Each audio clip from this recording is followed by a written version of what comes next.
Aloha, I'm Zamora Linmark, and you are watching Poets House Presents. Hi, I'm gonna read to you a couple of poems today from my first collection of poetry, Prime Time Apparitions, as well as from my first novel, Rolling the R's, and my latest novel, The Importance of Being Wilde at Heart.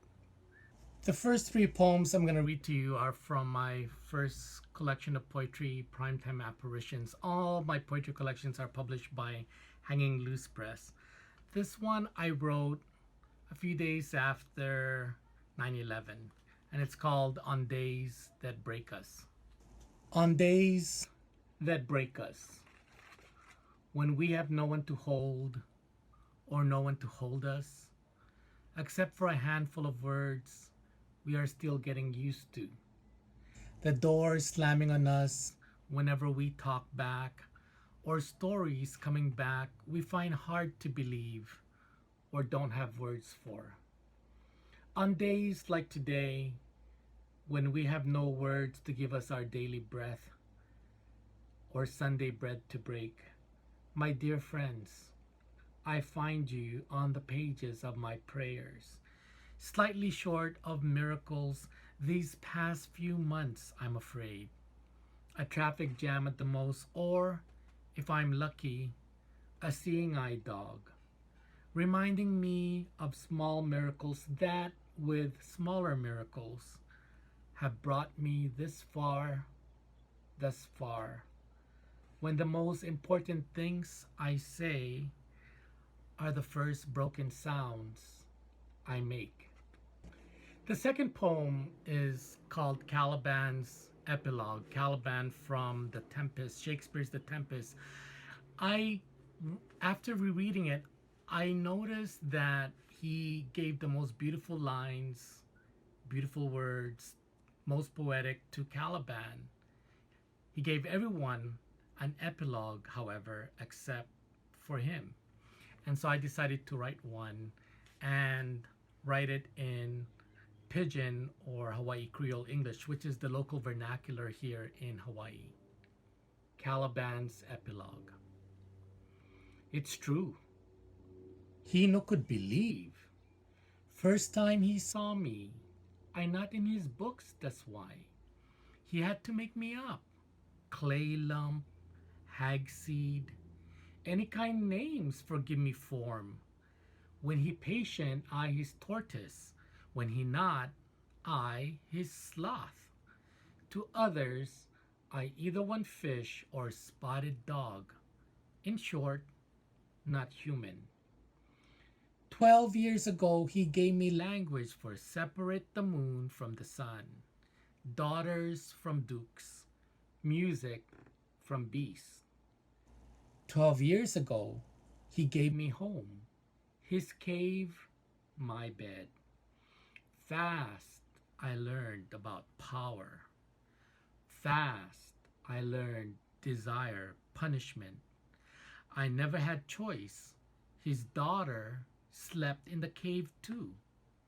12 years I was his slave. His music I cursed. His curses I made my poetry. When I wasn't making fire or watching him spy on lovers like my father before. Now he giving up. No like rule this island no more. He rather be prisoner in his body. The music, the magic, the air stay leaving already. Except me, Caliban, heir to his exile. My third poem is called Auntie Mary. In college, I started reading Frank O'Hara, and I loved him. He's one of my favorite poets. And after Ave Maria, I said, I gotta write something like this, but in Pidgin or Hawaii Creole English. So here is my Pidgin appropriation of Frank O'Hara's Ave Maria. Auntie of the 50th star, stop the insanity. Out your nephews and nieces now. If you know more, go next door, out Lily's boy. Can only shoot free throws when the moon's out. What kind of NBA future that? Then out the McAllister band geek twins, Pam and Lucy, after Pam and Lucy Ewing from Friday Night's Dallas. Talk about tragic howlies. Black Tuesday dumped them in the Pacific Rim. But look them now. Now they cannot live without rice. Now they substitute spam for ham. Now they understand race. Pam's timpani rolls go with her bangs uneven. Lucy, more butchy, get double-tongue clarinet solo in selections from My Fair Lady. You their auntie too, you know. You know you don't gotta be related by blood to be related in Hawaii, nay. Don't forget, everybody Calabash cousins in the Austronesian chain, so take 'em to the movies. No tell 'em why. That's between you and the matinee. When sneak previews come, sneak out or use Cecilia as an excuse. Tell 'em blackout bingo at the Officers Club, Hickam Air Force Base. They not gonna mind. Just no be stingy with the cash. Snack bars charge extra for butter nowadays. Besides, outing expensive, not cheap. Throw in bonbons, cab fares too. You never know, auntie.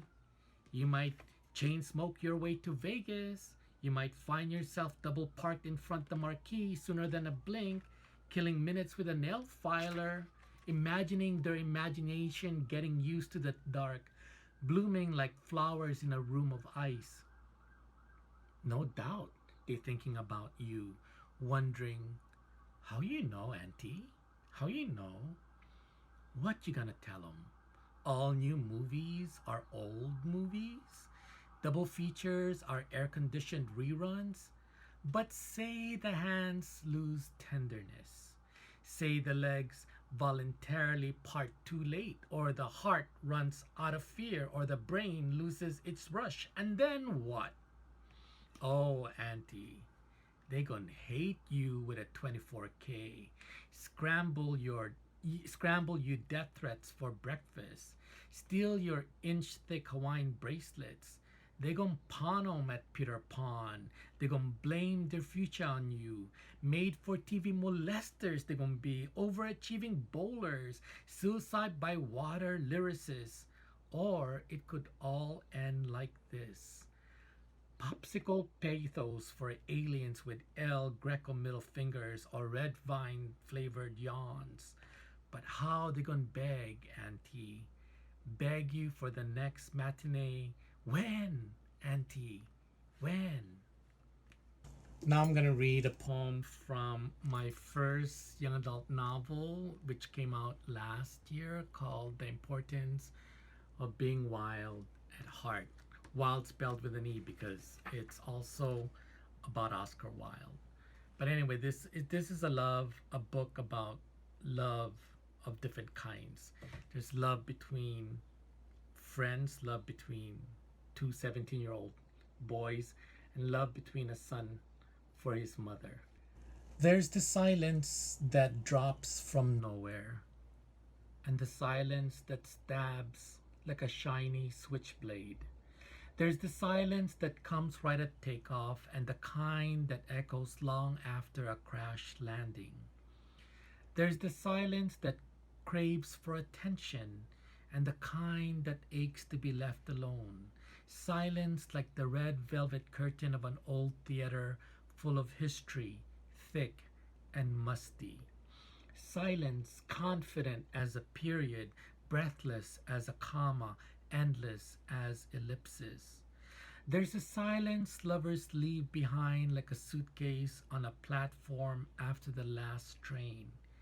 There's a silence lovers arrive with, like a body crammed in a busload of strangers. There's a silence waiting to breathe, and a silence crying to be broken.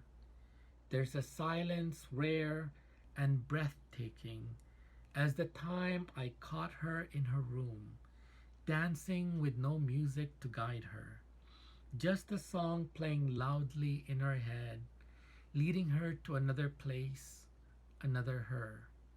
away from here and away from her. The woman with 1,001 silences, who left behind a life in another country so she did not have to answer to any man or walk 5 steps ahead of him or sleep with dreams bolted down.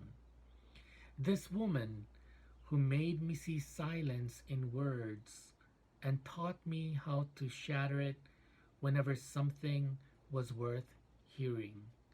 My list of silence, my endless list, my mother. Last poem is called They Like You Because You Eat Dog. And it's from my very first book, Rolling the R's, about growing up in Hawaii during the last days of disco. They like you because you eat dog. They like you because you eat dog, goat, and pig's blood. They like you because you grind your women the way you eat pulutan. They like you because you drink, play mahjong, cockfight. They like you because you go to church every Sunday. They like you because you kneel hard, bend over quick, and spread wide. They like you because you worship blue passports. They like you because you guard the exiled president's body in Temple Valley. They like you because your daughters date Marines.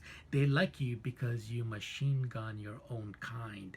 They like you because your sons smoke crack, cut class, and sport tattoos.